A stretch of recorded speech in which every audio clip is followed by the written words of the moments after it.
Welcome to the Sleep Carriage. My name is Christopher.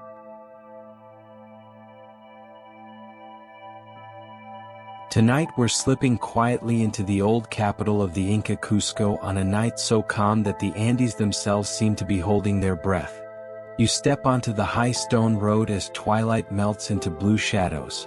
The air is thin and sharp here, almost sweet in the lungs, and the horizon glows with the last streak of orange fire as the sun sinks behind the mountains. The city is alive, but not in a noisy way. It hums. You feel it in your chest, the rhythm of sandals against stone, the soft calls of vendors finishing their day, the sigh of wind as it tugs your cloak. You probably wouldn't survive long in this altitude if you weren't used to it, but don't worry, we're strolling, not sprinting. So, before you get comfortable, take a moment to like the video and subscribe, but only if you genuinely enjoy what I do here. And let me know where you are in the world and what time it is for you right now. I love picturing all of us scattered across the globe, listening together. Now, dim the lights, maybe turn on a fan for that soft background hum, and let's ease into tonight's journey together. You walk slowly, your sandals brushing against the cobbles, and you realize how impossibly smooth these stones are. Each one cut, shaped, and placed with such precision that no blade of grass, no sliver of air can slide between them. Some historians still debate how the Inca achieved this, whether with stone tools, endless patience, or simply knowledge that slipped away with time. Whatever the truth, it feels as though the city itself is watching over you, its walls fitted together like a puzzle you'll never quite solve. The streets are narrow, lined with walls taller than you, their stones glowing faintly in the last of the daylight. Shadows deepen between them, cool and safe.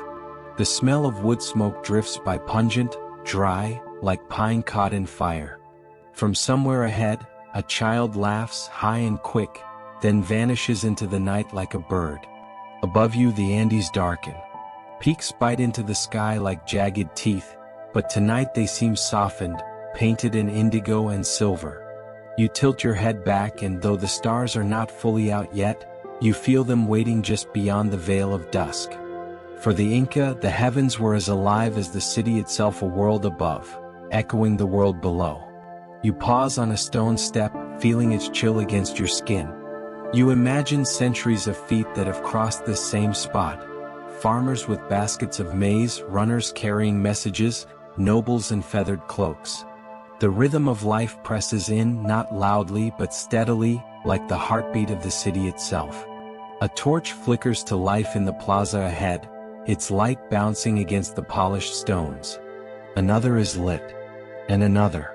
Soon, golden flames tremble across the square, painting shadows that stretch like long fingers into the corners. You move toward them, not hurried, just drifting, as if the night is carrying you forward. Your stomach rumbles faintly, you catch the scent of roasted maize again, the nutty, earthy smell mixing with smoke. The Inca diet was simple but sustaining, built on potatoes, beans, and corn. Great. Another day of maize. But you smile because here in the cool dark, it smells comforting, almost sweet. The sounds of the city fade one by one. A door closing with a soft thud, a llama bleating in the distance, the hush of voices turning low as families gather indoors. It feels like the whole of Cusco is folding into itself, drawing a blanket of stone and fire over the night. You keep walking, step after step, until you reach the heart of the city, where the plaza stretches out wide and quiet. In its silence, you hear something curious. A low whistle, soft and steady like wind through a reed. For a moment, you wonder if it's the night itself singing. Some say the Inca carried music into everything they did: work, worship, celebration, even silence had rhythm. The sky darkens. The first star blinks alive, then another, then a cluster. The city settles deeper into its night, and you settle with it, breathing in time with Cusco, listening to its stone walls hold the quiet. You step away from the wide plaza and drift into the veins of the city, narrow streets cut with stone so exact that even now, centuries later, they would outlast 1,000 storms. The last glow of torchlight fades behind you, and your sandals whisper softly against the cobblestones. Every sound carries here the hollow tap of footsteps, the faint rustle of cloth, the hush of someone's voice carried on the thin Andean air. The walls rise high around you, taller than a man, their stones polished smooth by centuries of hands brushing past. In the dim light, they almost gleam with their own quiet strength. Some historians say these walls were meant not only to impress but to withstand the trembling of the earth. Cusco lies in a land that quivers, and yet these stones remain, fitted without mortar, locked in place like pieces of a dream. You trace a hand along the surface, cool and firm, and you think, the stones remember more than you do. A cat darts past your feet, quick as a shadow. For a moment you almost laugh. Yes, even here, in the great imperial capital, someone still had to chase mice in the dark. The ordinary has always been with us, hiding in the corners of empires. As you keep walking, the sounds shift. A door creaks. A pot scrapes across stone. Someone coughs, dry and tired. The rhythm of life doesn't stop, it only softens at night. And still you feel watched. Not in a sinister way, but as though the city itself, Cusco in its great stone silence, is making sure you walk slowly, that you notice the weight of the air and the pattern of every step. You pause where two narrow streets meet, and you see the torch of a night watchman. His face is half lit, the light shaking in his hand as he moves past, scanning the shadows. He doesn't greet you, doesn't stop, just keeps moving, wrapped in a cloak, the flame bobbing with his pace. You wonder if he too is half asleep as he makes his rounds. On the roofs, you hear the faint scuffle of guinea pigs. They are not pets here but food, kept warm inside kitchens, scurrying in little packs, their tiny claws scratching like rain on tile. You smile in the dark. Every empire has its secrets, and sometimes those secrets are just small, furry, and edible. The air cools as night deepens. The streets twist and wind like veins, leading you always deeper into the city. You feel the rhythm beneath your feet, the way the stones guide you forward. No maps, no signs, just the flow of the path. Cusco itself was laid out in the shape of a puma, its streets like veins in a living body. And here you are, walking through its arteries, carried along as if you are the blood of the city itself. A sudden gust of wind pulls at your cloak and you catch a glimpse of the stars above. They have come out fully now, scattering the sky like spilled silver dust. The Milky Way glows brighter than you've ever seen, stretching like a celestial river across the night. For the Inca, this was not a distant galaxy but a mirror of the Urubamba River below, a reflection of the world they walked each day. Some historians believe they saw animals in the stars not as constellations but as dark shapes in the Milky Way's shadowy dust. Imagine that the night sky is alive with llamas, serpents, and foxes, their forms breathing in the spaces between the stars. You slow your pace. The quiet is deeper here, the stone streets almost muffling your steps. You hear only your breath, steady and slow, like the city breathing with you. A torch flickers somewhere ahead, and the faint scent of smoke drifts by again. The rhythm of life, even in silence, is steady firelight, footsteps, breath. You find yourself brushing your hand against the wall once more, feeling the deep grooves between stones. Some say the Inca shaped these walls to be slightly uneven so that they'd survive the shaking of the earth. Earthquakes would roll through, and the walls would simply sigh and settle, where lesser buildings might crumble. Clever, simple, effective. And also impossibly beautiful. The path opens just slightly, widening enough for a little space where a clay jug rests forgotten on a step. You pause there listening. A man murmurs softly in a nearby house, his voice carrying through the thin walls. He's chanting words you can't catch, a rhythm you can feel. A prayer maybe, or just a story to keep the night company. You linger until the voice fades, then drift onward, slow and easy, stone beneath your feet, starlight above your head, the city cradling you as though you've always belonged here. You move toward the center again, where the narrow streets spill you gently into an open space. The air here feels warmer, touched by the glow of fire. The plaza breathes like a living thing, its stones lit in patches, its edges stretching away into the shadows. Torches sputter in the night wind. Their flames bend and twist, casting long shapes against the ground. You follow their flicker as though they're guiding you. The smoke smells sharp, almost sweet, resin from pine or llama fat catching fire. You cough softly and then smile. No one said ancient cities were gentle on the nose. Still, the light is comforting, pulling you deeper into the calm. You step closer to one torch, noticing how the golden fire licks at the air. Its base rests in a clay holder, heavy and rough, carved with little notches you can just make out in the glow. Some say torches like these were spaced carefully, guiding not just the feet of the people but the spirit of the city itself. Whether or not that's true, the thought makes you slow down and walk softer, as though not to disturb them. Across the plaza, you notice a small group of men, their cloaks long and dark, speaking quietly as they pass a jug between them. Chicha fermented corn beer foams faintly at the rim. They laugh softly, the sound carried on the wind, more like a hum than a shout. For the Inca, chicha was more than a drink, it was a way of binding people together, of sealing a friendship or honoring the earth itself. Tonight, it is simply part of the night's rhythm, filling the air with a low warmth.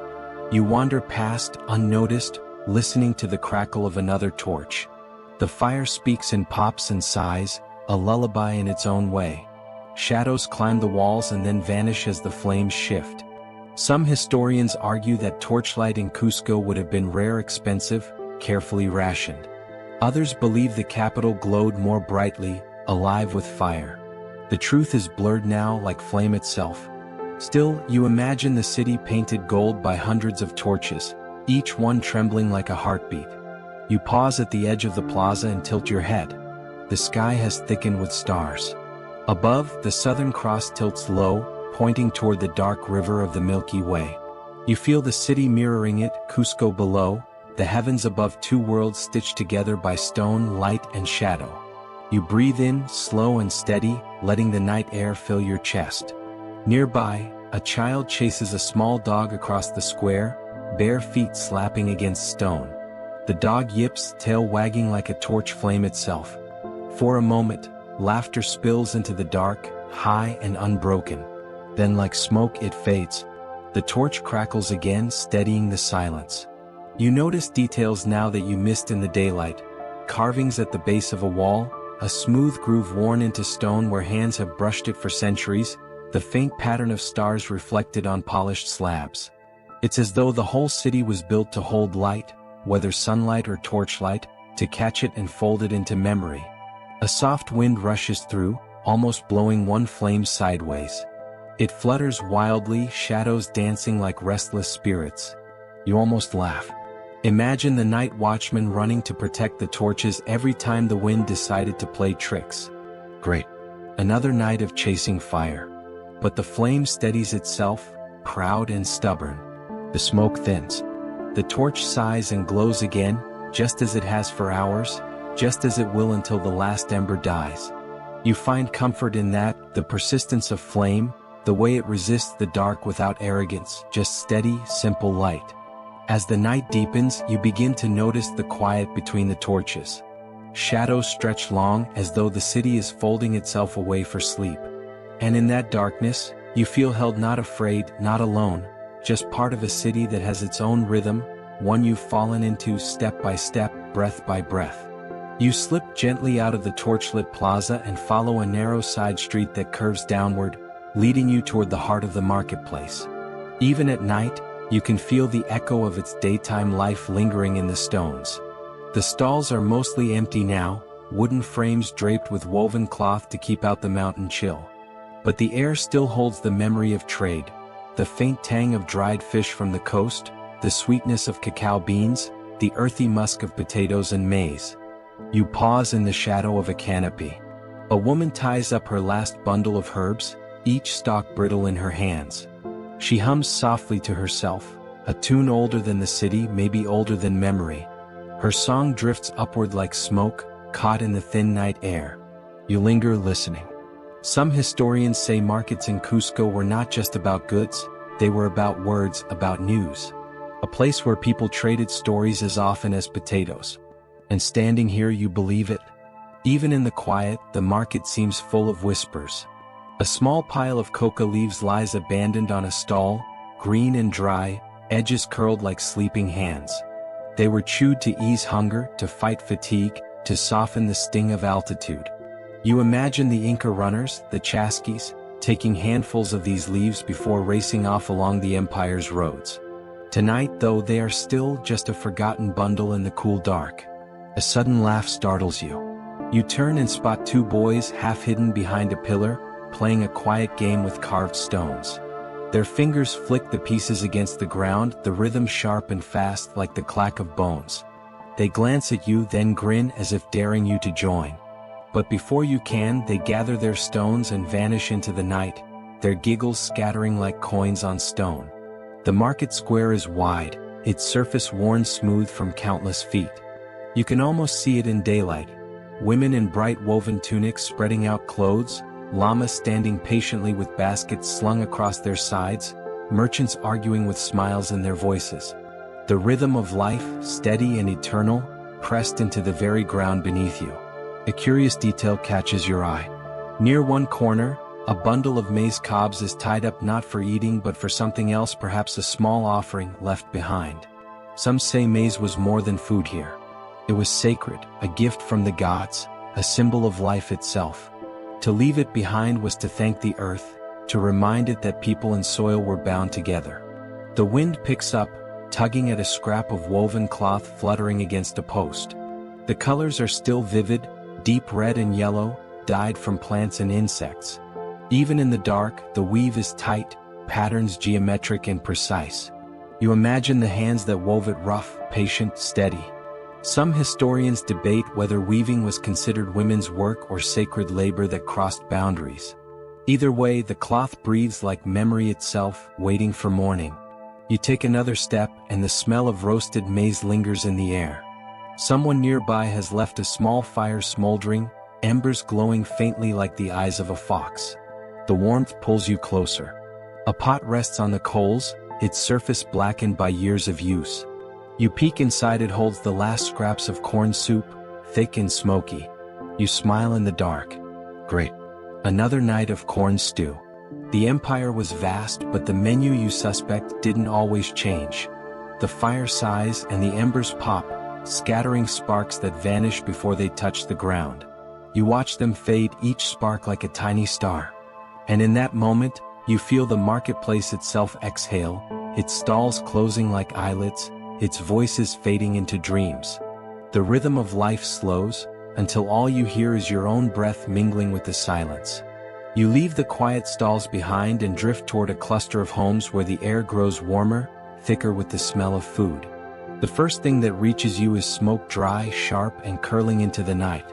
But beneath it, softer, more inviting, comes the nutty sweetness of roasted maize.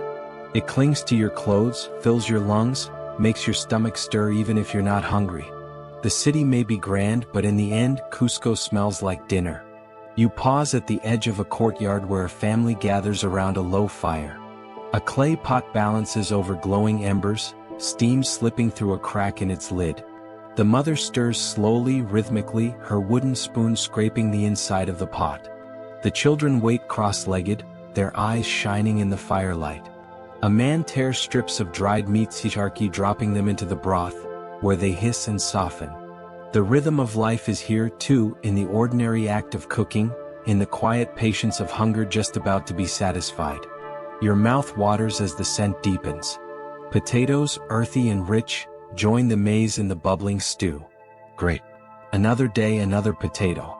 And yet, the smell is strangely comforting, warm, steady, filling. You imagine countless nights just like this one, families sitting in courtyards, sharing the same flavors, breathing the same smoke. The Inca Empire stretched for thousands of miles, but the meals that bound it together were often simple, repetitive, and deeply human. From the shadows, a small figure scurries by. A guinea pig, plump and soft, disappears under the bench. The children giggle, trying to catch it, their hands darting like birds. You know the truth, they're not just chasing a pet. Tonight or tomorrow, that guinea pig will become part of the stew. Some historians debate whether these animals were kept more as companions or as food, but in Cusco, the line between the two was thin. You can almost imagine the whispered arguments, "But he's so cute." "Yes, but he's also having dinner." The fire cracks, sending sparks into the air. One child reaches forward to poke at the embers, and the mother swats his hand away without looking up. It's a gesture so timeless you can almost hear it echoing in kitchens across centuries. Fires may change, but children testing boundaries never do. You lean against the wall, breathing it in. The smoke clings to your skin, to your cloak, to your hair. And you realize this scent, this mixture of wood and maize and clay, is the perfume of Cusco's nights. It seeps into everything, from the fine robes of the nobles to the sandals of the workers. If you lived here, you'd always carry it with you. A faint sound drifts from another courtyard, the beat of a drum, low and steady. Someone celebrates, quietly but firmly. The drum is joined by a quina flute, its notes thin and high, weaving through the air like silver thread. Together, the sounds blend with the crackle of fires, with the laughter of children, with the sigh of the night wind. The whole city hums with its own quiet orchestra. Some historians believe food itself was ritual here, that every meal, every offering of maize or chicha was part of a sacred cycle, feeding not only the body but the earth, the gods, the ancestors. Tonight, in the glow of the fires, it's easy to believe. Each bowl of stew seems to carry the weight of gratitude, of life shared and sustained. You push away from the wall and continue walking, the smell of roasted maize following you like a cloak. Ahead, more fires glow, more families gather, more laughter drifts. The city is vast, but at night it feels like one big hearth, each household aflame in the body of the puma-shaped capital. You walk slowly, softly, as though you too are part of its breathing rhythm, carried along by the smoke and the warmth. The smell of maize and smoke fades as you follow a broad stone road rising toward higher ground. Here, the air sharpens again, cooler, thinner, as though the city itself is lifting you closer to the stars. And then, ahead, you see the Temple of the Sun, Coricancha, its walls faintly glowing in the moonlight. Even in the quiet, the temple feels alive. Its stones are smoother than the rest of the city, cut with impossible precision, their surfaces polished to a sheen that almost reflects the sky. Some say that in daylight, these walls once gleamed with golden plates, hammered thin and set into the stone to catch the sun. At night, you imagine how they would have glowed like fire, turning the temple into a beacon for the city. You step closer, tracing your fingers along the wall. The stone is cold but steady, as though it holds centuries of warmth locked inside. You wonder how it was built, how so much labor and vision could rise into this single place. Some historians argue that Coricancha was the very center of the Inca world, the navel of the universe, the point from which all roads and rituals radiated. Others insist it was simply one of many sacred spaces. But tonight, with the moonlight catching on stone, it feels like the heart of everything. You move into the temple's courtyard, wide and still. The stars above seem to pour into it, pooling in the open square. The rhythm of life is softer here, no laughter, no chatter, no fires. Only silence and the occasional rustle of cloth as a priest passes by in the shadows. Their footsteps are careful, deliberate, as though each one is part of a ceremony. At one corner, a small altar still holds traces of an offering. A handful of coca leaves lie scattered across the stone, their edges curling inward. A small cup, half filled with chicha, catches the moonlight, its surface trembling in the breeze. You breathe slowly, almost afraid to disturb the air. The temple was more than a building. It was a calendar, a map, a mirror. Its walls were aligned so that sunlight entered at precise moments of the year, solstices, equinoxes, the turning points of seasons. Tonight, you imagine the first rays of dawn piercing these stones, igniting the golden plates, flooding the courtyard with light. For now, though, you settle for the silver of the moon, quieter, softer, but no less sacred. You lean back against the wall and tilt your head up. The Milky Way runs across the sky like a river of smoke. For the Inca, it was a living river reflecting the Urubamba far below. They believed that the stars spoke to them, guiding harvests, births, ceremonies. Some historians say the temple itself was designed to align with certain stars, weaving heaven and earth into one seamless fabric. Whether or not that's true, you feel it here, the sky pressing close, the city breathing in time with the cosmos. A faint sound startles you. The hollow note of a shell horn drifts through the courtyard, low and mournful, as though calling the night itself to attention. You close your eyes and let it wash over you. The sound doesn't demand, it lingers, expands, fades. And when silence returns, it feels even deeper. You smile in the dark. Great. A city at the top of the world, and still no one can resist a dramatic trumpet in the night. But beneath the humor you feel something else, calm, steady, endless. The temple holds it, the stones hum with it, the night stretches out wide with it. You breathe again, slow and even, letting the rhythm of the place fold around you like a cloak. You step away from the temple walls and follow a higher path that curves toward the royal quarter. The air feels different here, thinner, quieter, heavy with expectation. Even at night, you sense the presence of the Sapa Inca, the emperor, though you never see him. His absence feels louder than most people's footsteps. The buildings grow larger, their stones fitted even tighter, as though the walls themselves are holding their breath. You walk slowly, your sandals brushing against smooth stone, and you imagine what it must have been like to live under the gaze of one man believed to be descended from the sun. The city's rhythm is tied to him, every field, every ritual, every road radiating out from his presence. You don't see him, but you feel the invisible weight of his crown in the night air. At the edge of the square you pause. A few figures linger in the shadows, nobles in long cloaks, their heads bowed together in conversation. Their voices are hushed, but every so often laughter bursts free, quickly smothered. Even laughter near the palace seems careful, measured, respectful. You wonder if anyone in Cusco ever truly forgot the emperor was listening. A low wall rises before you, its top lined with smooth stones. You rest your hand against it, feeling the chill. The patterns in the stonework shift, some shaped like animals, some cut into precise trapezoids. Historians still argue whether this was pure decoration, hidden symbolism, or just an architect showing off. Maybe it was all three. From a nearby doorway, a servant slips out carrying a clay jug. He moves quickly, eyes low, his sandals silent against the ground. He disappears into another doorway before you can even shift your weight. You smile faintly. Great. The emperor might be the son of the sun, but someone still has to fetch the drinks. You step farther along and the night grows quieter still. The walls block out most of the city's sound, leaving you with little more than the echo of your own breathing. And yet, in that silence you hear the weight of power.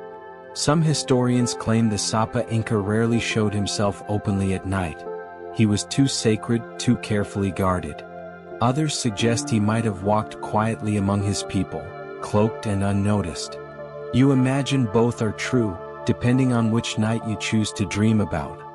The moonlight falls across a courtyard where a fountain trickles softly. The water reflects the stars, rippling with each breath of wind. You lean closer, watching the patterns shimmer.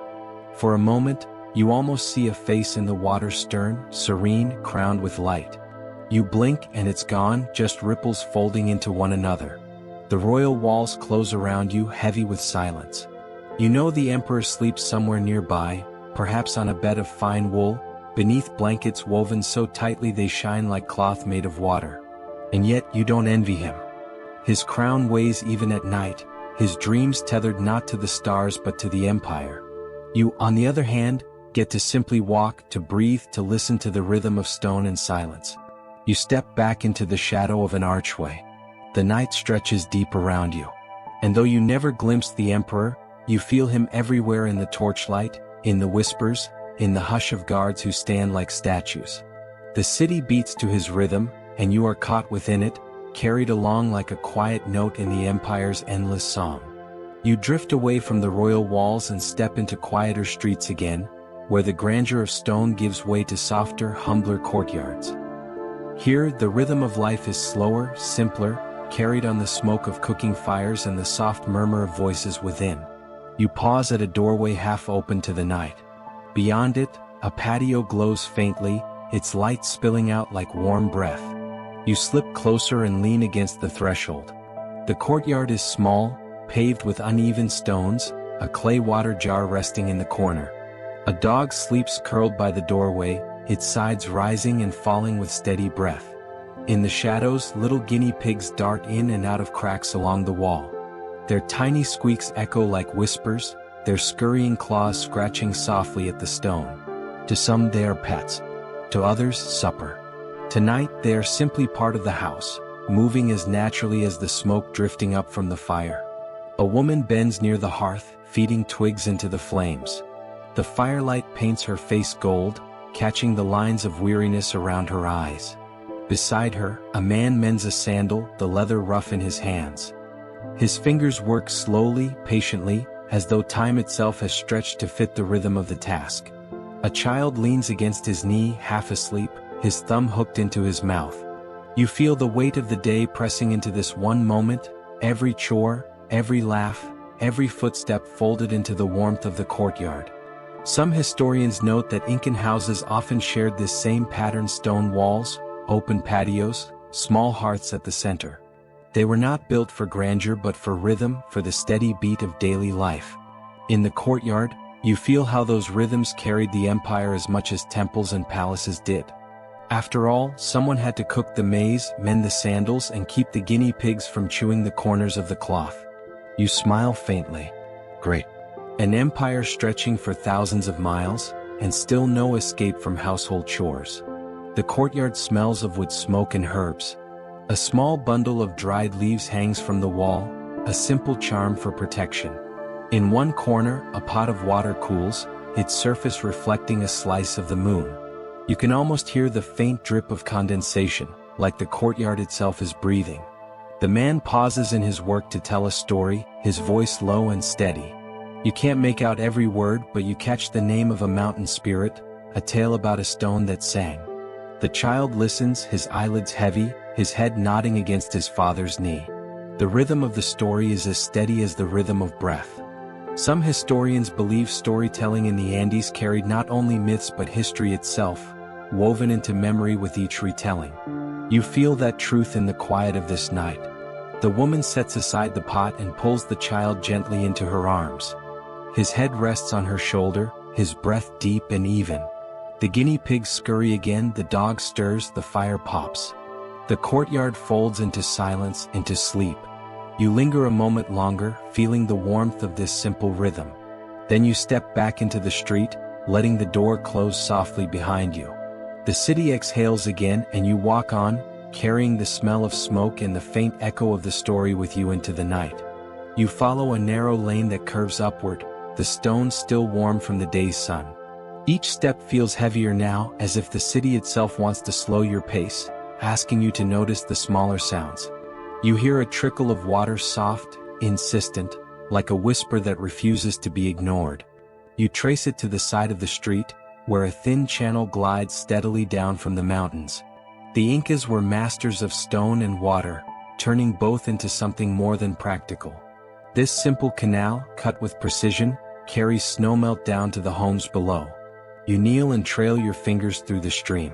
The water is shockingly cold, as if it remembers its birthplace high among the icy peaks.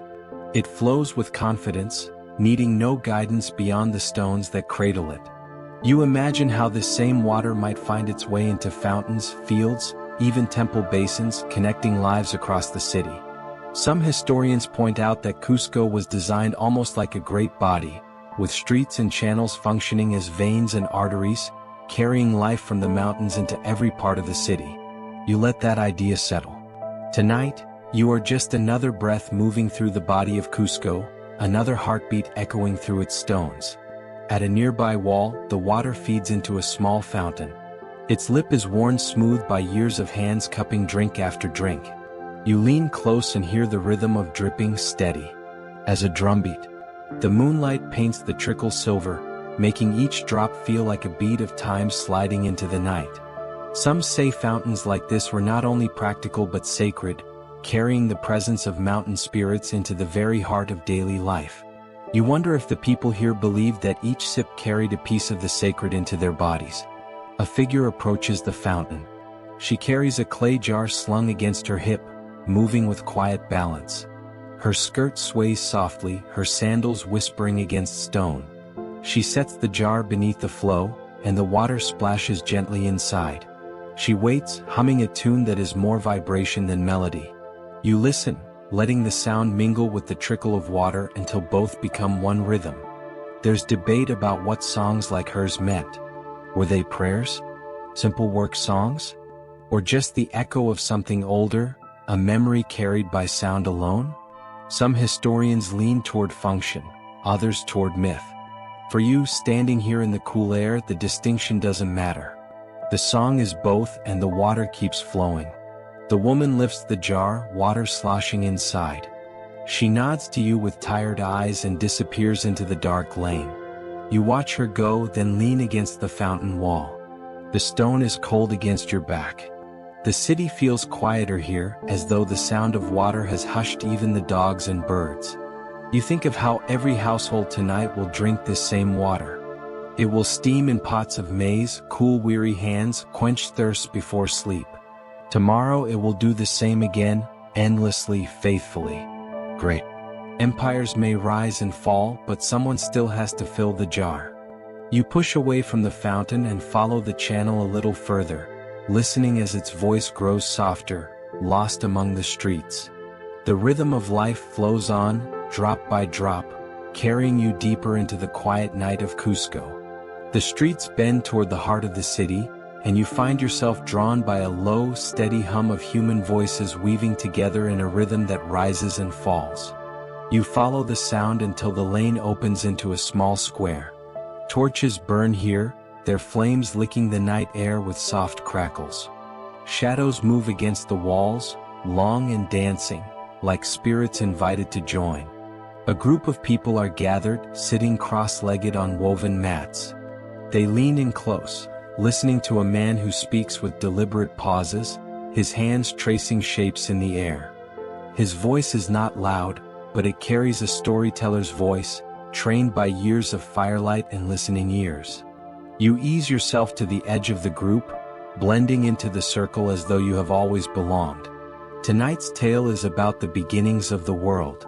The storyteller speaks of Viracocha, the great creator who brought mountains and rivers from nothing, who breathed life into people shaped from stone. His words curl upward with the smoke, drifting like prayers into the night. Some historians say these stories were recited as much to remind the people of their place as to entertain them, but here, in the warmth of the square, you sense that story is more than function. It is the pulse of memory itself. The man's voice grows softer and the crowd leans closer. He describes how Viracocha walked away across the waters, leaving the world to its rhythm of seasons and sun. You picture it, the vast lake stretching outward, the faint figure walking calmly until the mist swallows him whole. For a moment, the square feels suspended in that silence, every listener holding their breath. Then, with a small chuckle, the storyteller shifts the tale. He mentions how some claim Viracocha disguised himself as a poor wanderer, walking among villages to see how people lived. Great. Imagine unknowingly offering soup to your own creator. The people chuckle quietly too, and you feel the warmth ripple through the circle. Quirky traditions cling to these nights. Some families bring kernels of maize to toss into the fire during stories, each pop meant to invite luck into their homes. You notice a boy beside you doing exactly that, dropping a handful into the flames and smiling as the kernels burst. The sparks leap upward as though joining the tale. But as always, there is debate. Were these stories strictly religious or simply social glue? Some scholars argue they carried coded lessons, while others see them as playful myths told to pass the hours. You sip the question quietly, deciding that maybe they were both. After all, what story isn't a mixture of truth and dream? The storyteller finishes with a flourish, his hands wide as if cradling the whole sky. The group murmurs in appreciation, their faces glowing from the firelight and the comfort of shared night. For a moment, you feel the weight of thousands of such nights layered together, centuries of voices rising and fading, carrying the same rhythm of myth. As the crowd begins to drift away, the torches sputter lower. A woman wraps her shawl tighter, a child yawns, a man stretches his tired arms.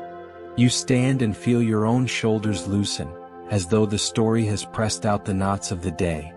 You step away from the square, following the gentle hush of the city once more. Behind you, a few voices linger, retelling fragments of the tale in their own words, like echoes refusing to let go. Ahead, Cusco waits in the shadows, its night still unfolding, one story at a time. The city grows quieter as you wander further uphill, the air cooler and thinner with each step. You feel the night wrapping itself around you like a heavy cloak, the torches dwindling behind, until only the stars seem to guide your path. You pause, taking in the view. Cusco spread beneath you in a dark mosaic of stone walls, narrow lanes and flickering fires. Beyond the city, the Andes stand like immense shadows, their peaks glistening faintly in the moonlight, as though dusted with silver. You climb toward a terrace where farmers have gathered for their nightly watch. These men and women, wrapped in thick woven cloaks, sit quietly among baskets of quinoa and potatoes. By day, these terraces feed the empire. By night, they breathe a quieter rhythm. You ease down beside them, the cold stone firm beneath you, the earth carrying the memory of the sun. One of the men gestures to the sky. He traces constellations not in stars, but in the dark shapes between them. This is the Incan way, animals carved out of the black spaces of the Milky Way. He points to the form of a great llama stretching across the heavens, its faint shape only visible if you let your eyes soften. The farmers smile when you finally see it, and you feel an odd relief as though passing a small test of belonging. A well-known fact slips gently into place. The Incas tracked time and seasons by these constellations, letting the sky itself mark when to plant and when to harvest. It feels almost miraculous how the universe became their calendar. But then comes a quirk. He mentions that when the dark figure of the toad appeared in the sky, it was seen as a sign of rain. The group chuckles, who knew a heavenly toad could guide planting? Yet here, under the wide sky, it feels perfectly reasonable. Some historians debate whether these star figures were strictly agricultural tools or also deeply spiritual beings. Were the llamas and toads celestial guides, or simply reminders to look up when planting crops? The farmers here seem to know both. In this world, utility and wonder are twins, never separated. You breathe deeply, the cool mountain air filling your chest. The group falls into a companionable silence, eyes drifting between earth and sky. Every so often, a whisper passes, a small joke or memory, carried no louder than the rustle of cloth in the wind. A woman hums softly, the kind of tune that likely never had a name, passed from mother to daughter without words. It carries you further into calm, the rhythm swaying in your chest. You notice their hands rough and worn, cracked by soil and weather. Yet there is a certain gentleness in how they handle their food, how they arrange the baskets, how they settle the edges of their cloaks. These are hands built from earth and sky, tied equally to both. When a shooting star suddenly streaks across the horizon, everyone lets out a soft murmur, not a cheer but a quiet acknowledgement, as if saluting an old friend passing by. The farmers turn back to their baskets, and one man tosses a small potato into the fire pit nearby. It hisses and pops, a humble offering to the heavens. You wonder if the sky notices. Perhaps it does. The night deepens and your eyes grow heavier, not from weariness but from the steady rhythm of life all around you. This city, this terrace, this sky, they fold you in, not asking for words or thoughts, only presence. The farmers sit with you as though you've always been one of them, your breath mixing with theirs, your gaze locked on the same infinite sweep of stars. You know it's time to move on, but you linger, not wanting to break the quiet spell. When you finally rise, they nod gently, no words needed. You step back down toward Cusco, carrying the llama, the toad, and the silence of the terrace with you. You descend slowly, the stones still cool under your feet, and return to the narrower streets of Cusco. The air has settled into stillness, carrying with it the faint crackle of fires hidden within homes. You pause near a courtyard where the soft hum of voices drifts outward, mingling with the occasional burst of laughter and the warmth of flickering firelight. You step quietly inside, welcomed not by formal invitation but by the natural ease of a city where doors are open to neighbors and wanderers alike. Families gather around small hearths, seated on woven mats, children nestled close to parents. Clay jars stand along the walls, their shadows dancing in rhythm with the fire. The smell of roasted maize and faint smoke lingers in the air, blending into a fragrance that feels both grounding and timeless. The voices you heard before are telling old stories, perhaps older than Cusco itself. A grandmother's voice rises first, calm and steady, carrying the weight of tradition. She tells of Viracocha, the creator god, who shaped the world from darkness, who breathed life into stone figures and made them walk. Her words are not dramatic but measured, like a lullaby, each phrase falling into place with deliberate calm. The children lean in, their eyes wide with the firelight reflecting inside them. When the grandmother pauses, a younger man picks up the tale, shifting to the story of Inti, the sun god, and his children sent to bring order to the land. He speaks softly, his voice weaving a thread between myth and the family sitting close before him. A curious fact drifts into the moment, like an ember carried upward. Incan oral tradition was not simply entertainment but education, a way to remember laws, history, and cosmology without writing. Every pause, every gesture, every remembered word was essential. In the empire, Kipu's knotted cords tracked numbers and records, but stories carried everything else. Without them, the past itself would vanish. And then comes a quirk. Sometimes the storytellers would deliberately change a detail to a mountain spirit with a different name, a god who spoke one extra word so that each version of the story belonged uniquely to that night and that gathering. No two tellings were ever exactly the same, as if the story itself were alive, shifting its breath depending on who was listening. Scholars still debate whether these tales held a fixed canon or were endlessly fluid. Were the stories meant to be sacred, unchanging truths, or living rivers that wound wherever memory and imagination carried them? The voices around the hearth seem to answer without speaking. Both. A story is strongest when it can be trusted, but also when it can surprise.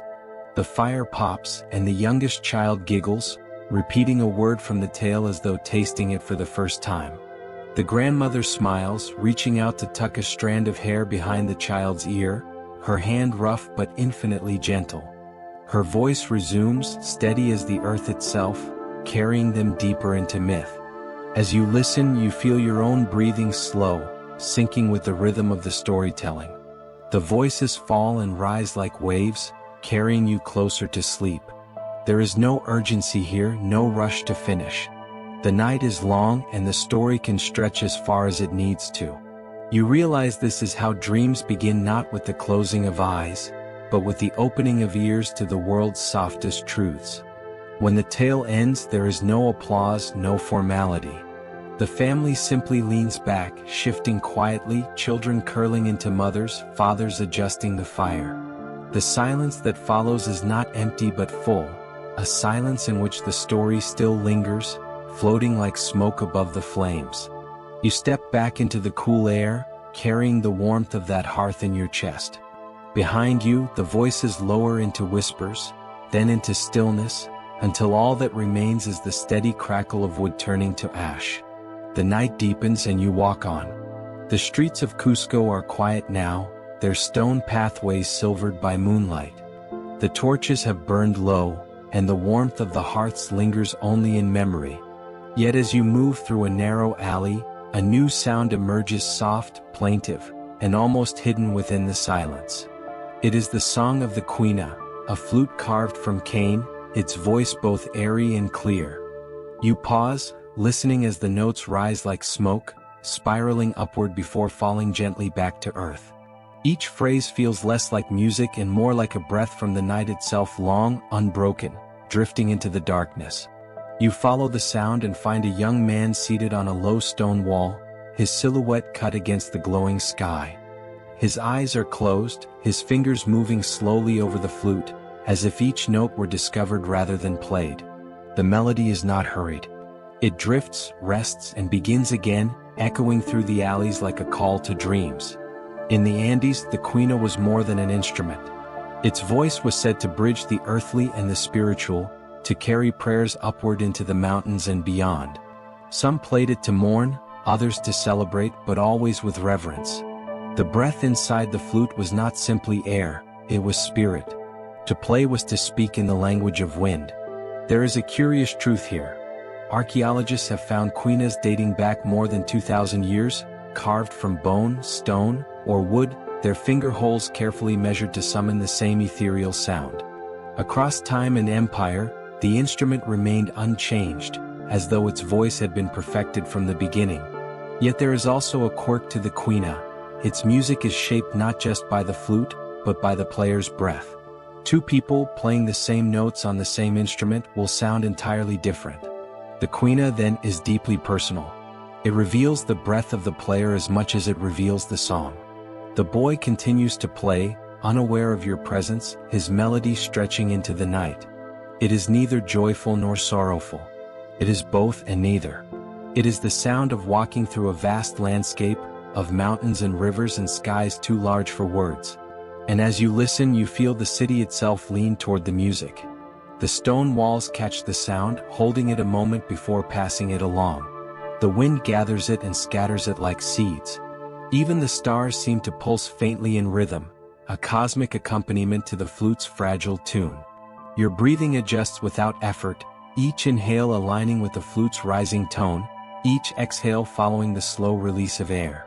The quina is teaching you how to breathe more deeply, more gently, until the rhythm of the night becomes the rhythm of your chest.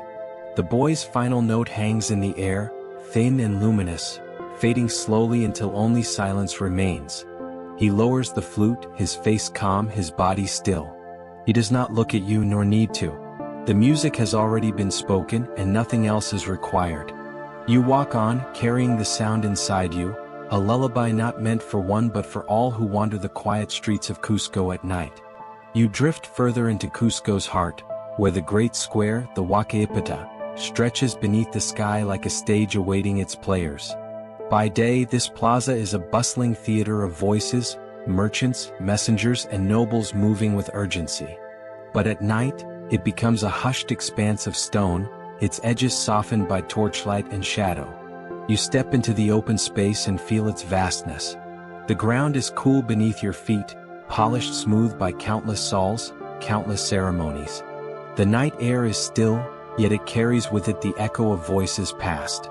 For this was not simply a plaza, it was the living heart of the empire. Here the emperor himself, the Sapa Inca, once appeared before the people, his golden attire gleaming so brightly that, as some chroniclers later claimed, you could scarcely look upon him. He would stand at the center, a figure both divine and human, while the crowd hushed to a silence as deep as the one you feel now. The plaza was the stage for rituals so grand they seemed to tether heaven to earth. One of the most important was Inti Raymi, the festival of the sun. Imagine thousands gathered here at dawn, the horizon just beginning to glow, and priests lifting their arms to the east in reverence. The people would wait in perfect stillness for the first sliver of sunlight to crest the mountains. At that moment, drums thundered, trumpets blared, and the city exhaled as one, convinced that once again the sun had chosen to return. Tonight, of course, the plaza is empty. Yet your mind fills it with phantoms of memory. You see dancers weaving in patterns, their garments shimmering with feathers and shells. You hear the crackle of fires, the chanting of prayers, and the rising rhythm of drums, all vibrating against the stone. But for all its grandeur, the plaza also held quieter functions. It was where runners arrived breathless, carrying knotted cords of the quipu, the empire's record-keeping system. With no written alphabet, the Incas relied on these bundles of colored strings and knots to record everything from harvest to taxes to military counts. To the untrained eye, the quipu looked like a jumble of chords. But to those who understood, each knot carried meaning, each color told a story. Some historians believe the quipu was nothing more than an accounting tool. Others argue it was a full writing system, a language woven from strings instead of ink. The truth, like the meaning of many knots, remains hidden. Perhaps deliberately so. Perhaps only a select few ever knew how to read the chords fully, their secrets meant for a narrow circle. A torch guttering at the plaza's edge draws your gaze back to the present. Its flame sways, casting the surrounding walls in long shivering shadows. You imagine a gathering of nobles on those very steps, whispering counsel, measuring decisions that shaped the empire.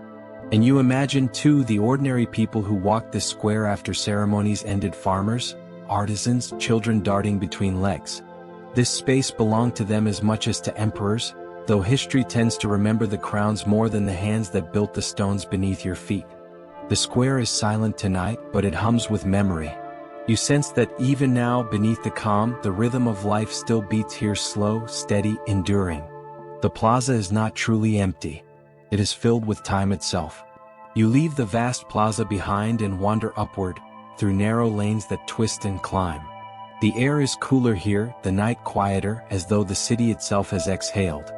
The stones of the alleys rise high around you, walls fitted so perfectly that even in darkness your hand finds no seam. They are works of patience, of skill, of a devotion to permanence. Some stones tower taller than you, others fit like puzzle pieces no mortal hand could replicate today. As you walk, you imagine the masons of Cusco at their work, hauling, shaping, smoothing, without iron tools, without mortar, guided only by sight and feel. They press stone against stone, testing the fit until not even a blade of grass could slip between them. Historians still marvel at how they achieved such precision. Some suggest ingenious engineering, others lean toward spiritual guidance. Perhaps the truth lies in both the quiet, stubborn persistence of human effort and a touch of the sacred. Your steps carry you into a neighborhood where torchlight glimmers faintly through small doorways. Inside, families settle for the night. You hear the faint rustle of woven blankets, the slow settling of breath, the murmur of lullabies sung in Quechua. The city, for all its grandeur, rests on the shoulders of people like these farmers, herders, weavers, stone carriers. Their labor wove the empire together just as much as ceremonies and wars. You pause before a doorway half open. The smell of maize porridge lingers in the air, cooked earlier and now cooling in clay pots. Beside it, a jug of chicha, the fermented corn drink so central to Incan life, waits to be poured tomorrow when work resumes. Shared drink was more than refreshment here, it was ceremony, hospitality, even diplomacy. Refusing a cup was rare, almost rude, for in its froth lay both friendship and obligation. Farther uphill, you find yourself at a terrace that looks out across the sleeping city. Below, Cusco glows faintly with scattered firelight. The rivers glimmer as pale threads under the moon, and beyond, the mountains stand like ancient guardians. From this vantage, you understand why Cusco was called the navel of the world. It feels as though all roads, all rivers, all paths truly do converge here, pulsing like veins through a living body. And yet, as enduring as these stones seem, you remember the fragility of empires. Cusco's night is eternal in memory, but history shifted as it always does. The Spaniards would arrive and the city would change. Some temples would fall, churches built upon their bones. Yet beneath, the Incan stone remained too well made to erase. The city endured, layer upon layer, memory upon memory. Tonight, though, you stand in the Cusco of the Inca, untouched, silent, eternal. You breathe in the crisp mountain air, the faint scent of wood smoke, the hum of unseen streams trickling through the hills. Around you, the city sleeps, its rhythm steady, its people safe beneath the watchful stars. The night grows softer, and you feel your own body loosen like a bow unstrung. The sounds of Cusco fade, and the stones seem to hum with stillness. You have walked through temples, streets, markets, and plazas. You have seen both grandeur and simplicity, both ceremony and daily life. And now at the city's edge you rest. Cusco holds you gently like a cradle of stone beneath the stars.